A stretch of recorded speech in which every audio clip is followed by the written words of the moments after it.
if it's not the tire, it's the dyno fan. And Noah's driving behind me. Oh.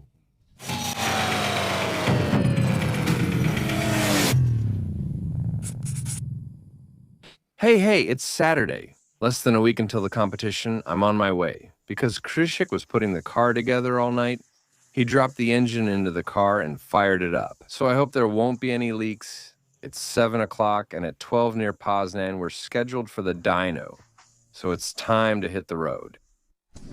I just landed in Komorniki near Poznan because I need to buy brake-in oil. I just pulled up to the branch. The sign says White Furnia Intercars, so I'm buying the oil and heading straight to the dyno.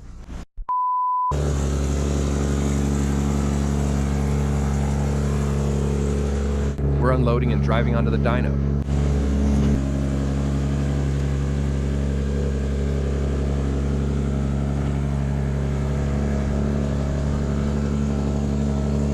Desi Krzysiek. The guy didn't get much sleep, but that's how it is in this.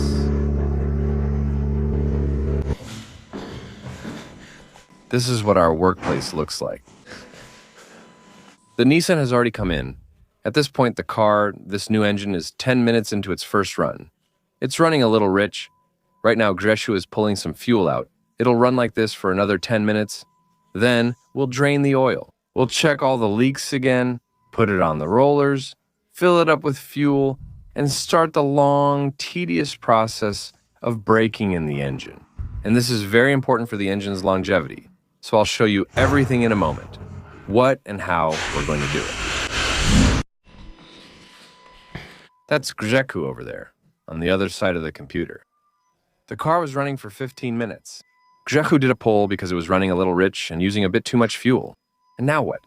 We're draining the first oil. We'll take a look at the oil for a moment to see how it looks. Then we'll pour in new oil and start breaking it in. And actually, Mateusz just dropped by, the owner of Remap Diesel. That's right. Or the other way around. Diesel Remap. Yeah, exactly. So listen, that's how it is. Exactly, but not at Mateusz's place, because he does really good tunes. If you're from around Poznan, then check him out on social media. He has a nice four-wheel drive load dyno. Here you can see his social media displayed. So I recommend this Allegro user. You're invited to the commercials. All right, let's get to the oil. We'll drain it and fire it up. Mateusz, based on your experience, at a temperature like 35 degrees, and let's say it's 5 degrees. What could be the power difference with around 700 to 800 horsepower with the kind of boost you'll have here? I think we could lose a good 30 to 40 horsepower. So, about 30-something horsepower. I was curious about that too. So you see, you need to tune it and run it on the dyno to get results. It's better to come in winter because there's more oxygen in the air then. It's denser. There are more molecules, which gives us a richer mixture. We tune it here, yes.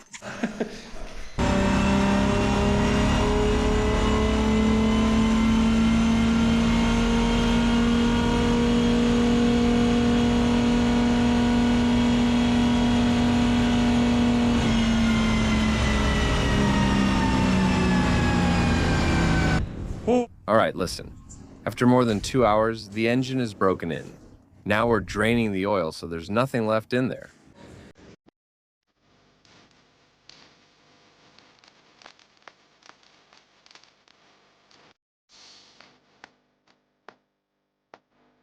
I removed the air filter. I put in our adapter with a valve. This way I'll be able to let air into the entire intake system and check if there are any leaks or not. Because now we're going to be putting a load on and boosting the engine. So I'm curious. We'll check it. Isn't it right at the connector? It's hissing here at the connector. I think it's quiet now, isn't it? It's quiet here. How much pressure do you have in it? 1.5. So how much boost do you want to run? 1.5, 1.6, no, 1.8 max. 1.8 is already quite manly for a JZ in that setup. No, with 8.3 compression, that's just not it. I'm not saying it's dangerous, but with that setup, if something appears in the logs, yeah. Yeah, with around 700 it will. Ready, oil changed. Filter checked. It looks good. Honestly, it's the first time we're boosting the engine. For now, we're doing it on 98 octane gasoline. We'll do a few runs, a few adjustments. Then we'll drain all the fuel and pour in alcohol fuel, and we'll go for it. Well, if everything goes well. This time Madi will be, this handsome guy, Przystojniaczek. he'll be able to feel like a real drifter on the dyno. He'll be doing runs, and I'll be sitting on the side with the laptop connected with Grzechu. All right.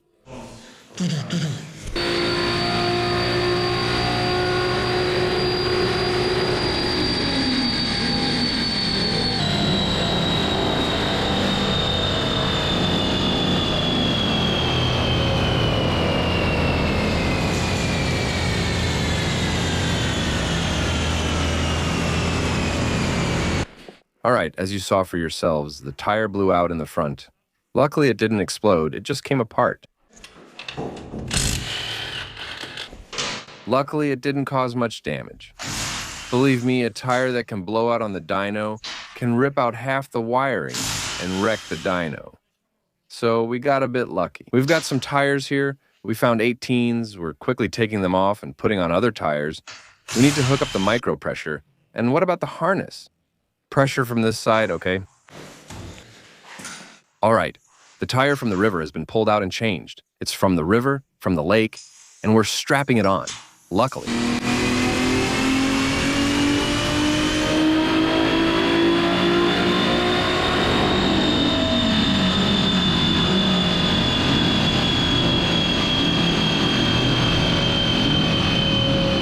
All right, listen.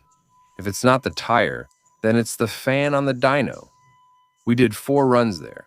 It came out to 427 horsepower at 0.7 boost.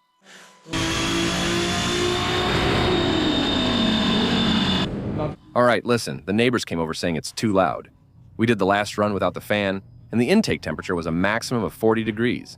We're done with gas. It came out to 500 horsepower at 1.2 boost, so it's pretty okay. And now we have to quickly switch to alcohol. We'll do 2 or 3 runs, and then we'll worry about how to tune it on gas. So we're doing this quickly. It's super late. It's 10:30, almost 11, so we're working.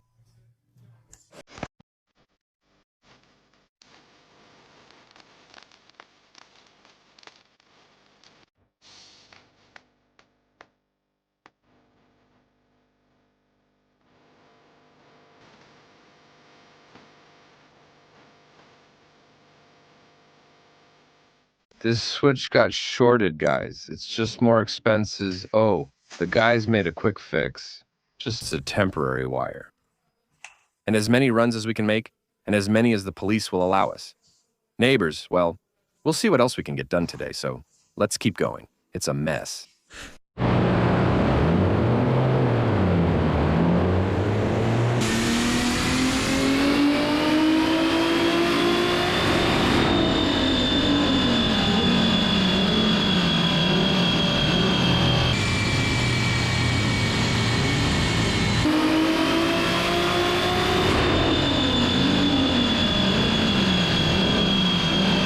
We managed to do 3 runs. The neighbor already came out and threatened us with the police. We ran 1.6 bar of boost. The ignition hasn't even been touched yet, and we got 600 horsepower. 600 real horsepower. Unfortunately, there's one thing that worries us, because the boost stopped at just under 1.6 bar. It should be around 1.8 in this kind of setup. And unfortunately, we couldn't check the next run to see what happened. And either the compressor's just dying or who knows. There are a lot of pros, there's one con at the end, and we'll see what happens next. It's Saturday, the competition's already on Thursday, we have to go, so we'll get to work.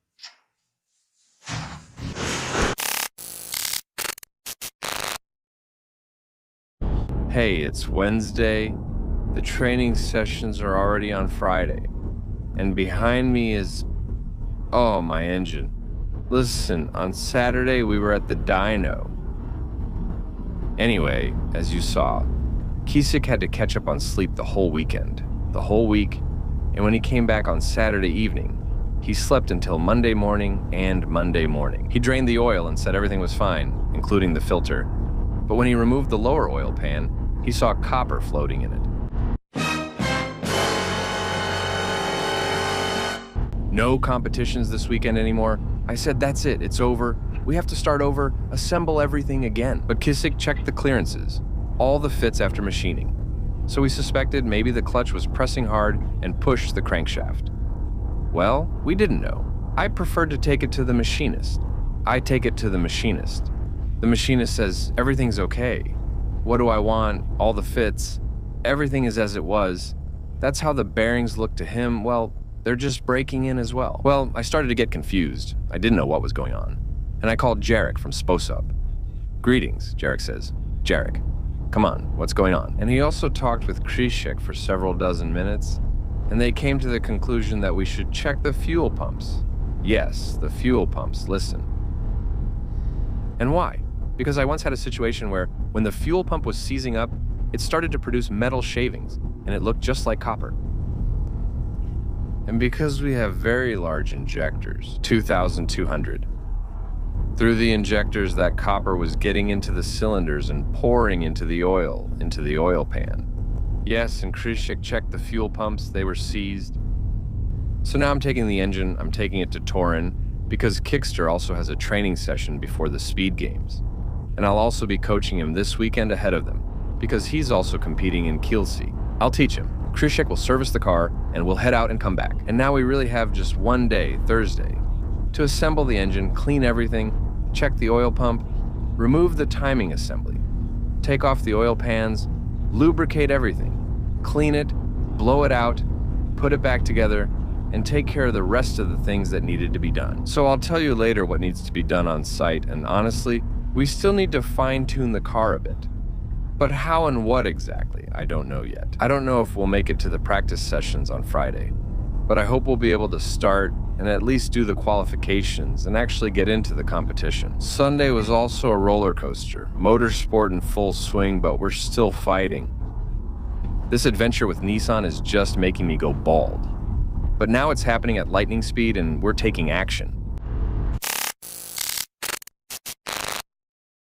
I ended up at Krzysiek's place, and the Nissan looks like this.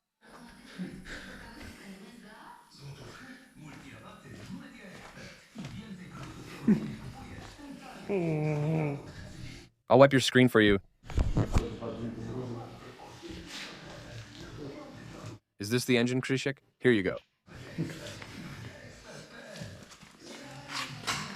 Krzysiek is just putting in the main bearing caps. He took out the oil pump. It looks good, so we'll clean everything, put it back together, and I'll also take out the spark plugs to see what the cylinders look like, how the engine is worn.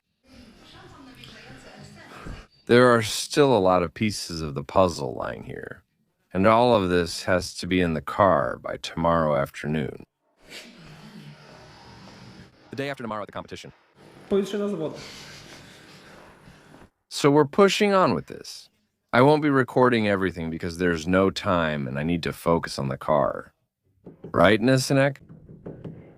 Everything will be fine now, right? It has to be fine. Thursday, 12 o'clock. I'm barely recording anything because we're hustling all the time.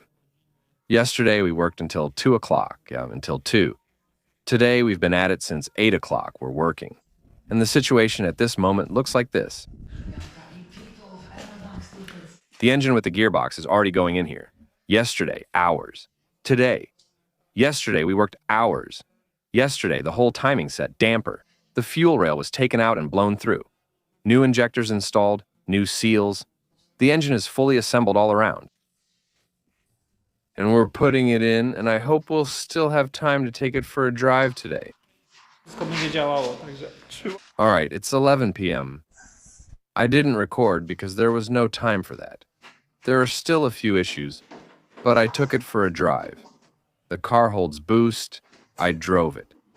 Billions of little things still need to be sorted out. We also had a problem with the clutch, the slave cylinder, disengaging the clutch master cylinder, and also with the oil pressure sensor. On top of that, we also had to tear apart the wiring harness.